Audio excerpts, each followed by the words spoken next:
एक बार की बात है, हरे भरे जंगल में एक सुंदर सा बगीचा था। उस बगीचे में तरह तरह के फूल और पेड़ थे, जहाँ कई कई पक्षी और जानवर रहते थे। लेकिन सबसे खास थी दो पक्षी, एक कबूतर और एक चिड़िया। कबूतर का नाम था धीरू और चिड़िया का नाम था चंचल। धीरू शांत, समझदार और धैर्यवान था, जबकि चंचल अपनी चपलता और जिज्ञासा के लिए जानी जाती थी। दोनों की दोस्ती गहरी थी, लेकिन उनके स्वभाव एकदम अलग थे। यही वजह थी कि उनकी कभी कभी छोटी छोटी बहस भी हो जाती थी, परंतु उनके दिल में एक दूसरे के प्रति सच्चा प्यार और सम्मान था। एक दिन की शुरुआत सुबह का सूरज अभी अभी उगा था और चंचल अपने घोंसले से बाहर निकली।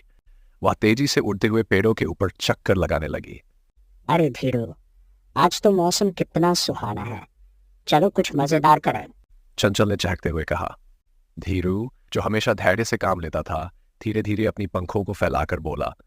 हाँ, मौसम तो अच्छा है, लेकिन हमें सोचना चाहिए कि क्या करना है। तो हमेशा बिना सोचे समझे काम करती हो चंचल। चंचल ने हंसते हुए कहा। धीरू, तुम तो हमेशा इतनी सोच में रहते हो।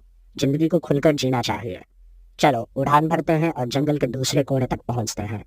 धीरू ने हल्की सी मुस्कान दी और कहा। ठीक है, लेकिन याद रखना, हमें जल्दी लौटना होगा। दोनों पक्षी जंगल के ऊपर उड़ान भरते हुए निकल पड़े। उड़ते उड़ते वे पहाड़ों और नदियों के ऊपर से गुजरे। चंचल तेजी से आगे बढ़ती और धीरू अपने तरीके से आराम आराम से उड़ रहा था। अचानक चंचल ने देखा कि नीचे एक चमकती हुई चीज है। वह तुरंत नीचे उतर गई और धीरू को भी बुलाया। धीरू, देखो ये क्या है। लगता है सोने का सिक्का है। धीरू ने नीचे देखा और कहा। हाँ, ये तो सच में कुछ चमक रहा है, लेकिन हमें पहले ध्यान से देखना चाहिए। हो सकता है इसमें कोई खतरा हो। लेकिन चंचल ने धीरू की बात अनसुनी कर दी और सिक्के के पास जाकर उसे उठाने की कोशिश करने लगी। जैसे ही उसने सिक्के को छुआ, वहां पास में ही छिपा एक जाल अचानक उसके ऊपर गिर गया और चंचल उसमें फंस गई। धीरू, मुझे बचाओ। चंचल ने घबराते हुए चिल्लाया। धीरू तेजी से चंचल के पास पहुंचा। उसने स्थिति का मूल्यांकन किया और सोचा। चंचल, तुम हमेशा जल्दबाजी में हो, लेकिन चिंता मत करो, मैं तुम्हें निकालूंगा। तो धीरू ने चारों ओर देखा और ध्यान से सोचा। पास ही एक पेड़ पर कुछ कांटे लगे हुए थे। वह तुरंत वहां उड़कर गया और एक कांटा उठाकर लाया। उसने धीरे धीरे जाल के धागों को कांटे से काटना शुरू किया। कुछ ही मिनटों में चंचल आजाद हो गई। चंचल ने राहत की सांस ली और धीरू की ओर देखकर कहा।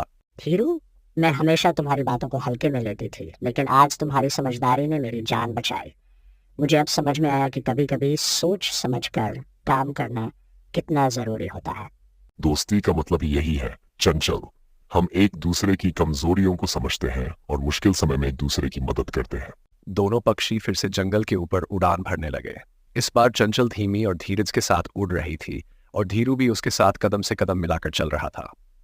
कहानी की शिक्षा। दोस्ती में समझदारी और धैर्य का महत्व होता है।